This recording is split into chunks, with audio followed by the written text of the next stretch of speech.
Okay, for our last topic of the semester, we are going to be talking about digital signatures. So digital signatures help us solve the problem of verifying the sender of a message. So before we actually explain how digital signatures work, we're going to show how encryption and decryption are inverses of each other and how that can work in two different ways, two different but related ways.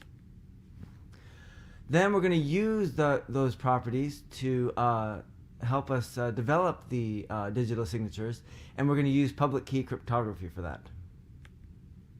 And then we're going to do an example of creating a digital signature for a message that is not encrypted, and then we're going to take that same message and verify the sender of the message and show how that's done. Alright, so let's suppose we receive an unencrypted message from someone, say an email.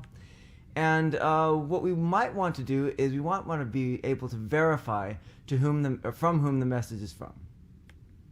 Right? Turns out you just need two tools for this.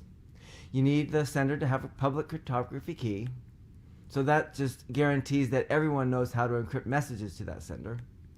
And you also need to be able to understand the relationship between encryption and decryption, especially the relationship as inverse processes.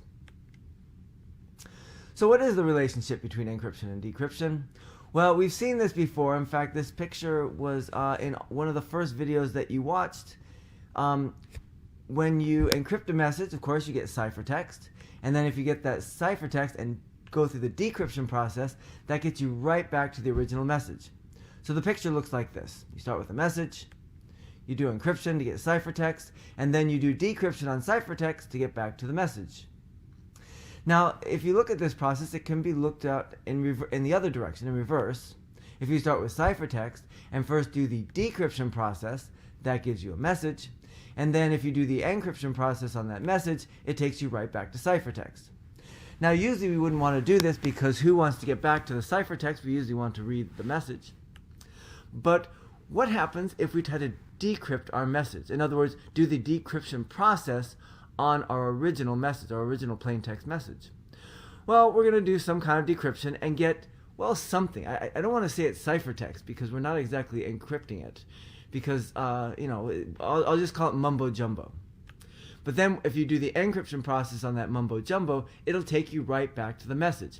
Now, this is a really terrible way of doing cryptography if you're trying to hide the meaning of the message.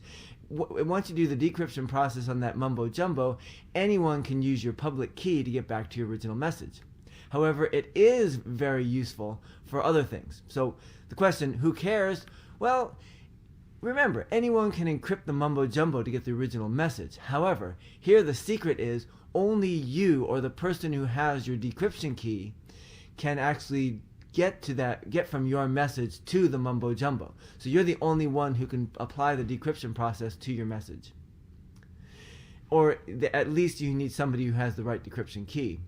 And what that does is the fact that you were able to take your message and decrypt it into that mumbo jumbo proves it is actually from you, or actually from the correct sender. So here's the formal process of doing a digital signature. We're actually going to verify the sender of a message by we're going to send the message, right? But we're going to send two versions of the message. The first version is just the regular old plain text message.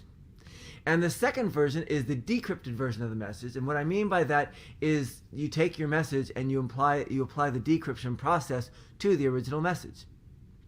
And then you attach that to the regular message. The receiver can then apply your encryption process to the decrypted version of the message. And remember, they can do that because your encryption is public. We were talking about public key cryptography here. And then they can compare that message they get from going through the encryption process to the message that they received. If they match, that means they know the sender is you, or the appropriate person. Now, of course, this does assume that the person who sent the message has practiced some personal security, that only they know their decryption key. Alright, so let's go ahead and do this with an example. So we're going to go ahead and take an unencrypted message and we're going to attach a digital signature to it. So suppose our RSA encryption key is, we'll use this we're going to do RSA cryptography. which means that we need two primes, 17 and 19. We multiply those to get our n, which is 323. And then we choose E to be 35. And just to show you that E is an appropriate key to use with this, if we take phi of n, that's going to be 16 times 18, which is 288. If we prime factor that, we get 3 squared times 2 to the 5th. Our E is 5 times 7 and doesn't share any factors with phi of n, or any prime factors, which means that they're relatively prime. So this is going to be an appropriate key for RSA encryption. So for our decryption key, of course, we have to find the inverse of our encryption key, mod 288. Remember, 288, that's phi of n. If we crank that through Wolfram Alpha, we get our decryption key to be 107. All right, so now we're going to send a message, very important message, Z. I don't want to make a too long a message, or else it's going to be too big for our, it's too big a number for our encryption key. So we're going to encode that Z. 11111010, and I put that little subscript base 2 so we can know that we're interpreting that as a binary number. And so if we write that in base 10, we get 122. So I just want to write it in base 10 so that it's easier to do our computations. So for our signature, we are going to apply our decryption process to that. That means we're taking 122 to 107. Remember, 107 is the decryption key, and then we're going to compute that mod 323. And again, Wolfram Alpha gives us 126.